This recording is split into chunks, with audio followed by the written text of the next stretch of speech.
সে বিভিন্ন পথে যাওয়ার কোনো প্রয়োজন নাই, শুধু হরি বল বললে কৃপা হয়ে যাবে। একটা হরি যদি কেউ ঠাট্টা করেও বলে তাতেও হরির কৃপা হয়। কেন বিষ যদি কেউ ইয়ারকি মেরে খায় তাহলে বিষে মরণ হবে। আগুনে যদি ঠাট্টা করে হাত দেয় আগুনে হাত পুড়বে। তেমনি হরি শব্দটা যদি চ্যাংড়ামি করে বলে সেটাও তাদের কাজ হয়। যেটা কেমন না, একজন কৃপণ ব্যক্তি, আমি একটা উদাহরণ দিই। একজন কৃপণ ব্যক্তি, তার এত কৃপণ, মানে হাড় কৃপণ, কিপটে যাকে বলা হয়, এত কৃপণ, পিঁমড়ে যদি গুড় খেয়ে চলে যেত তাকে চেপে গুড় বার করে নিত, এত কৃপণ। তো মেয়ে বিয়ে দিয়েছে, মেয়ের একটা ছেলে হয়েছে, তো ছেলেকে দেখতে মেয়ের বাড়ি যাচ্ছে, এত কৃপণ। একটু দই রসগোল্লা নিয়ে যা, তা নয়। কি করলো, খেতে ধান হয়েছিল, 2 কেজি ধান ভেজেছে। আর ধান ভাজতে খই হয়, সেই খই ধামার মধ্যে নিয়ে কোনো ঢাকনি না দিয়ে বিল, মানে মাঠ আড় দিয়ে মেয়ের বাড়ি যাচ্ছে। আর যখন মাঠের মানে বিলের মিডিল পজিশনে গেছে তখন কাল বৈশাখী ঝড় উঠেছে। আর যেই ঝড় উঠলো তখন খইগুলো হুড়হুড় করে উড়ে যাচ্ছে। এখন কৃপণ যারা, এরা খুব বুদ্ধিমান হয়, মানে কিভাবে পয়সা সঞ্চয় করতে হয় বোঝে ভালো। চিন্তা করছে সারাটা জীবন তো ভগবানকে 10 পয়সা খেতে দেয়নি, সাধুগুরু বৈষ্ণবের সেবা দেয়নি, মেয়ের জন্য খই কটা নিয়ে যাচ্ছি তা উড়ে যাচ্ছে। তো উড়েই যখন যাচ্ছে, ফিরি ফিরি উড়বে কেন, আমি উড়ার মধ্যে বলে দিই, উড়ো খই গোবিন্দায় নমঃ। ব্যাস, উড়ো খই গোবিন্দায় নমঃ। যেই বলেছে আর বজ্রপাতে ওর মৃত্যু হয়ে গেছে।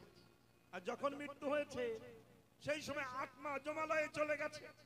যম তখন বলছে চিত্রগুপ্তকে, আচ্ছা এ তো জীবনে কোনোদিন হরি নাম টাম করেনি, কাউকে কিছু খেতেও দেয়নি, তা দেখো তো এর ফাইলটা বার করে দেখে অন্যায় অপরাধ কি আছে, পুণ্য পাপ আছে।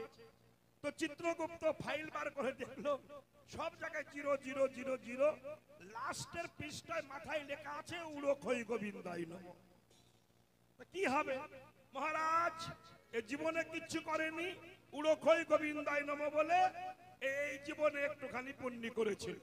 আচ্ছা, তখন যমরাজ চিন্তায় পড়ে গেছে।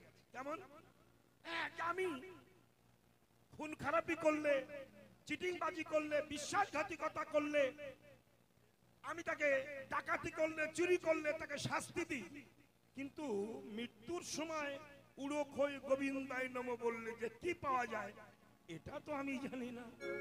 যমরাজ চিন্তায় পড়ে গেছে। তা ওই উড়ো খই গোবিন্দকে জিজ্ঞাসা করছে, মানে কৃপণকে জিজ্ঞাসা করছে, তুই তো জীবনে কিছু করিসনি, তা মৃত্যুকালে উড়ো খই গোবিন্দায় নমঃ বলেছিস, তোর কিছু একটা পাওনা হবে, কি চাস তুই বল।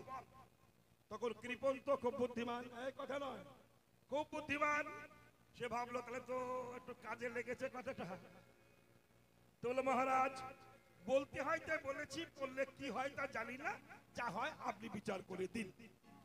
যমরাজ বলল সর্বনাশ হয়েছে, আমি বিচার করতে পারছি না, মৃত্যুকালে উড়ো খই গোবিন্দায় নমঃ বলেছিস, তো সমস্যায় পড়ে গেলাম, চল আমার সঙ্গে চল। কোথায়? ব্রহ্মার কাছে। 4 মুখধারী ব্রহ্মা, ব্রহ্মার কাছে উড়ো খইকে নিয়ে গেছে, মানে কৃপণকে নিয়ে গেছে। ব্রহ্মার জয় হোক। ব্রহ্মদেব বেরিয়ে এলো, কি ব্যাপার, বলছে এই যে উড়ো খই, মানে এর নাম হচ্ছে উড়ো খই, চিটিংবাজ কৃপণ, জীবনে কিচ্ছু বলেনি, মৃত্যুকালে উড়ো খই গোবিন্দায় নমঃ বলেছে, তা কি পাবে আমি বুঝতে পারছি না, আপনি দয়া করে বলুন। ব্রহ্মা বলছে দেখো যমরাজ, আমি 4 মুখে হরি নাম করি, কিন্তু মৃত্যুকালে হরি বললে, গোবিন্দ বললে যে কি পাওয়া যায় সেটা তো বাবা আমি জানি না, তাহলে কি হবে। তখন ব্রহ্মা বলল এক কাজ করো, যে 5 মুখে হরি নাম করে তার কাছে নিয়ে চল। এই চল হাট, ওঠ হাট, শালা একবার গোবিন্দ বলে আমি বিপদে পড়লাম, চল হাট। উড়ো খই বলছে দেখো এই গোবিন্দায় নমঃ বললে যে এত হেঁটে মরতে হবে, আগে জানলে বলতাম না, আমি আর হাঁটতে পারবো না, চল হাট, হেঁটে চল। এইবার প্রজাপতি ব্রহ্মা যমরাজ আর উড়োখই চলেছে পঞ্চাননের কাছে। শিব, পঞ্চমুখ শিব, এ পঞ্চাননের জয় হোক, জয় হোক, জয় হোক। পঞ্চাননকে প্রশ্ন করছে, পঞ্চানন বাবা, এই যে চিটিংবাজ, জীবনে হরি নাম করিনি, মৃত্যুকালে হরি বল, ওই উড়োখই গোবিন্দাই নমঃ বলেছে, কি পাওনা হবে তুমি একটু বলো। তো পঞ্চানন বলছে, দেখো আমি গোবিন্দের জন্য শ্মশানে থাকি, সব ত্যাগ করেছি, দিগম্বর হয়েছি, কাপড় পর্যন্ত পরি না, ছাই মেখে মেখে থাকি, অতএব পাঁচ মুখে হরি নাম করি।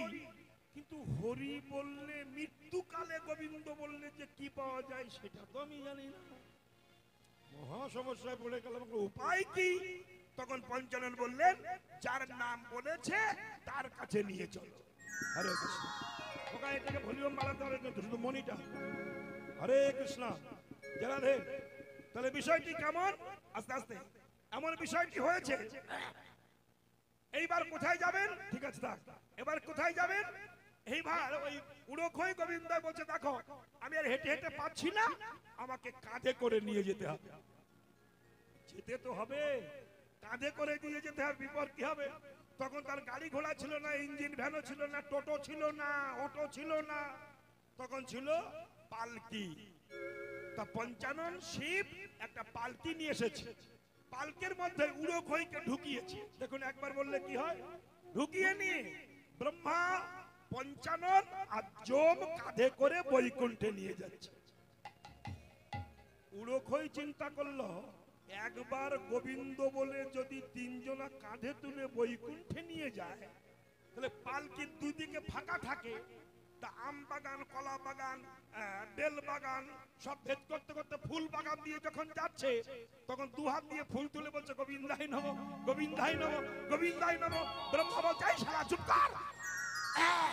একবার বলে কাঁধে তুলে বলছে, আবার বলে চুপ কর। এইবার এত কষ্ট হচ্ছে বৃদ্ধ ব্রহ্মা, সে ঘেমে ঘেমে দাড়ি দিয়ে টপ টপ করে জল পড়ছে। স্বয়ং ভগবান বৈকুণ্ঠ ত্যাগ করে নারায়ণ বিষ্ণু ছুটতে ছুটতে সে ব্রহ্মাকে সরিয়ে দিয়ে নিজেই কাঁধে করে বৈকুণ্ঠে নিয়ে গেছে। বৈকুণ্ঠে যে পালকি নামিয়েছে, উড়োখই বেরিয়ে বলেছে, দাঁড়িয়ে আছে চুপচাপ। ব্রহ্মা বলছে, প্রভু এ জীবনে কোনোদিন হরি নাম করেনি, তো এই মৃত্যুকালে বলেছে উড়োখই গোবিন্দাই নমঃ, তা কি পাওনা হবে আপনি একটু দয়া করে বলুন। তখন ভগবান বলছে, ব্রহ্মা দেখলে না, উড়োখই গোবিন্দাই নমঃ অন্তিম কালে একবার গোবিন্দাই নমঃ বলেছে বলে তোমার মতো ব্যক্তি শিব, পঞ্চানন, যমরাজ, ধর্মরাজ সবাই কাঁধে করে আমার কাছে নিয়ে আসছো। আমি বৈকুণ্ঠ ত্যাগ করে তাকে কাঁধে করে বৈকুণ্ঠে আনলাম। বুঝা গেল কি, যে একবার মৃত্যুকালে গোবিন্দ বলতে পারে, তোমার মতো ব্যক্তিরা কাঁধে করে আনে, আমি কাঁধে করে বৈকুণ্ঠে এনে বিদায় গৌর হরি বল বলে তার মনোবাসনা পূর্ণ করে দিই। যে যথামাং প্রপদ্যন্তে তাংস্তথাইব ভজাম্যহম, যে যেভাবে আমাকে কামনা করে আমি তেমনি ভাবে তার মনোবাসনা পূর্ণ করি। নাম যদি কেউ ঠাট্টা ইয়ার্কি করেও করে, তাতেও লাভ আছে।